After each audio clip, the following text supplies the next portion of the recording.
Yo, what is going on, guys? Cryptic TNT back with a brand new video. Today we're going to be talking about the Pimax Crystal Light and what I've experienced over a week of using the VR now. And yeah, definitely some things to note and some things that may help you guys adjusting from a normal screen into VR. If you guys are interested in a VR headset from Pimax, the referral codes are in the description. Also, the link to this product is also in the description, so make sure you use that.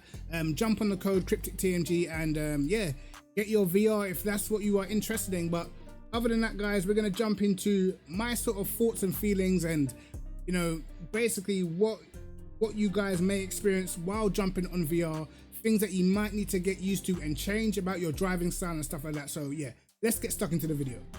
So moving from a single screen into VR, it was quite a lot to get adjusted to, because a lot of the time when you're racing on a single screen, you don't actually realize how much you do or don't turn your head. Now for me, I'm someone who's pretty robotic. I don't really turn my head that much, so for me it was just natural to just keep my head completely straight going around corners. I don't lean in too much. I'm not one of those people that really leans in with the corner. And transferring into VR, I was finding around certain circuits through certain corners, I wasn't looking into the corner enough. And sometimes, for instance, when you get to a corner and you start learning to turn your head more, you realize there are parts of the car that actually block the apex. And that was something that was definitely very new for me, because normally you're just so used to looking at the center screen of the car, the front screen of the car, and that's it. But depending on the corner, how tight the corner is in VR, you really are going to start cranking your neck, turning into the corner, and therefore the frame of the windscreen sometimes does become an obstacle for you to look through. And trust me, for me personally, some circuits I'm absolutely fine at. Other circuits, I was a mess. I kept missing apexes. I couldn't judge the corners properly. So it's definitely something that you're gonna have to get used to. For me personally, I still think some circuits are easier than others. For instance, Brazil was pretty easy when I tried Interlagos. I was pretty good at Fuji as well. I managed to, had pretty good pace there. But when I tried Kota, wow. For whatever reason, just the type of corners, very, very difficult. And for the most part, I didn't suffer with any sort of motion sickness until I tried Kota. And I don't know what it was about Kota, the undulation or whatever, it started to make me feel it just a little bit off. Again, I also did start feeling some motion sickness when I started messing with the settings, trying to fine tune it a little bit. If you fine tune it one way or the other too much, and maybe you make certain things a little blurry, and yeah, after a while it can sort of get you a little bit. But that's why you definitely have to test these things before you really get stuck in, because you will eventually start finding more time the more you manage to really get your settings down. And again, it's sort of like a thing that's like force feedback in the game, really fine-tuning your force feedback to get comfortable or as comfortable as you possibly can. At the end, you're going to benefit a lot from having the wheel exactly the way you want it. And it's very similar with VR, just making sure you've got all the settings that accommodate the way you like to drive and the way you like to attack a circuit definitely helps. Now, one big positive outside of just the general immersion of being on a VR, the big positive that I found was whenever I was driving, me being able to visually see like track limits, how much you want to use of the track, how close you want to get to the exit curves and stuff like that. That to me was a big positive, because I felt like in some areas I was getting on the throttle way earlier because I could literally see the edge of the track right next to me. If I looked slightly to my left hand side, I could see out of the left hand window, and it was just, for whatever reason, it literally just feels like you're right on the limit of the car. And it's just, for me personally, like turn one at Fuji has always been a corner where I always used to lose a little bit of time to people that are in and around my speed. But for whatever reason, now when I try the VR at Fuji, most of the time I'm purple through the first sector. Literally, I'm getting on the power. I can literally feel it that I'm getting on the power earlier, and I'm able to maximize the exit way better than I can when I'm on my single monitor. Because when I'm on my single monitor, it feels like I'm a lot further away, and I can't, I can't judge it as well as when I am in the VR. That was one of the big things I definitely noticed, man. And it's crazy because, I was telling my friend Carl about the way how the perception changes how the game feels, because now when I play Le Mans Ultimate, for whatever reason, when I'm in VR, I have to have my force feedback higher. Literally, I don't know what it is, why it's so different, but I have to have my force feedback a lot higher when I'm in VR, because it just the feeling of being connected to the car is just way more. It's insane. And for me personally, it feels so good. It's a pity that the pictures can't do justice to what it actually feels like to use a VR. Actually being able to see, look down at the driver's legs, look inside the car.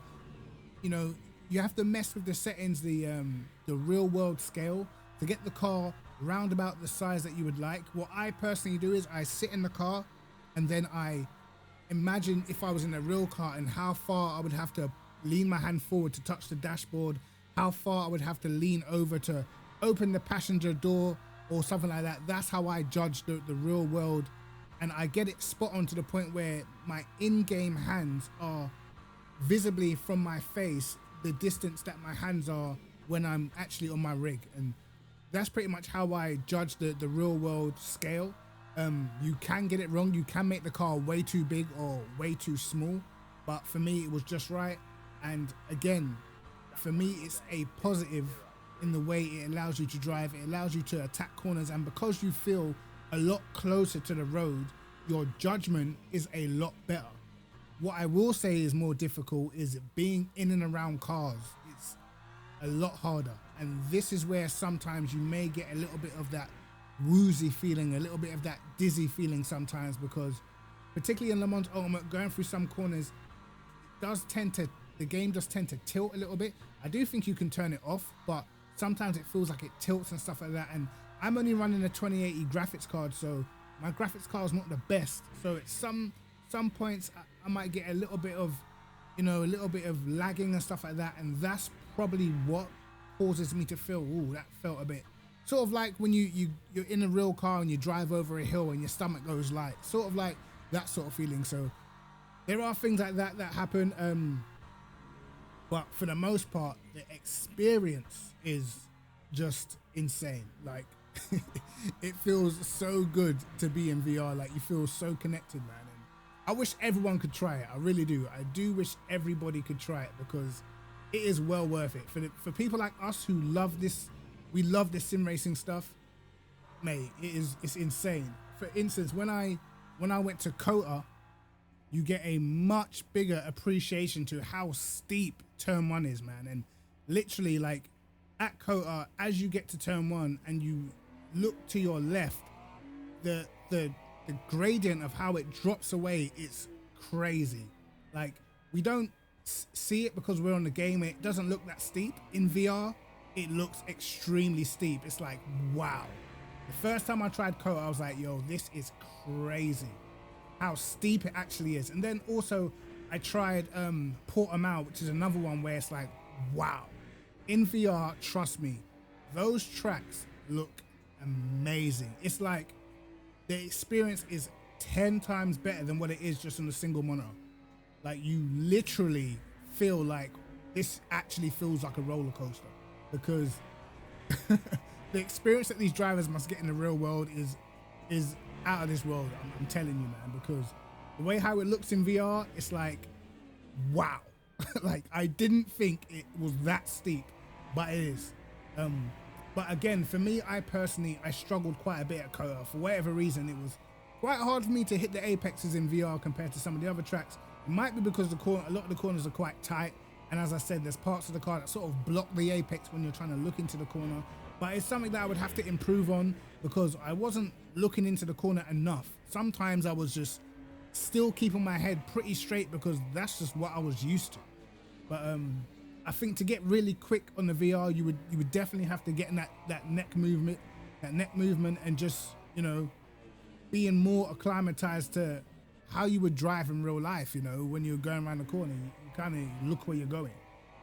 But other than that, little things with the VR, like the settings in the VR menu, and even just the perception when you're trying to record was quite difficult for me, because I noticed with Le Mans Ultimate, when you record, the FOV was quite far back, so it looked a little bit off. Now I found a different program to use for OBS. It was sort of a open VR plugin, I think it was called, something like that. And yeah, I used that. You can choose it and make it record your left eye or your right eye. I had it recording, I think, my left eye, so it looks like I'm in a driver's seat, not sat in the middle of the car. And only problem is, I think you have to like record in 4K, and with me only having a 2080, my graphics card was definitely on the struggle bus. It was hard work, okay? So it was pretty difficult, man. But still, as I said, in the editing software, I can zoom it in a little bit more and try and give you guys closer to what it actually feels like, or actually looks like, what I'm seeing. It will never be, of course, it'll never be one-to-one what I'm seeing, but it is, it's an ongoing process, how we can record our VR footage perfectly to actually give people who haven't experienced it yet the best possible perception to what we actually see, because, man, it is insane. But one more thing about being on the VR, and as you can see there, I spun it, and what I love about the VR is when you make a mistake, you can literally look around and make sure when you're rejoining the track, you know, you can rejoin the track in the safest way possible, you know. I was just having a bit of fun here, you know, spinning it and doing what the real drivers would have to do, finding the exit road to park the car up, you know what I mean? Look back, have a little reverse, and yeah, these are just some of the the crazy things you can do in VR, man. But guys, if you're being on VR, if you're planning to get one, man, listen, the referrals are in the links in the description. If you want to use my code CrypticTNG, you can. Everything's in the description. Hope you guys do enjoy the video. CrypticTNG, like and subscribe. Hit the notification bell to catch my videos first. And They don't realize that shady's so dark. I push something inside him so sharp. Shank him, then I deal with his other brain. Didn't like him anyway. For the face he was giving, he should've looked the other way. I told him already I'm ruthless. Box man in the face until he's toothless. It's nothing to do with the problem. Man don't hype when it comes to the gully shit. Shoot out your face on some gully tip. So protect your food. I've got some gully goons hungry straight at the gully pit.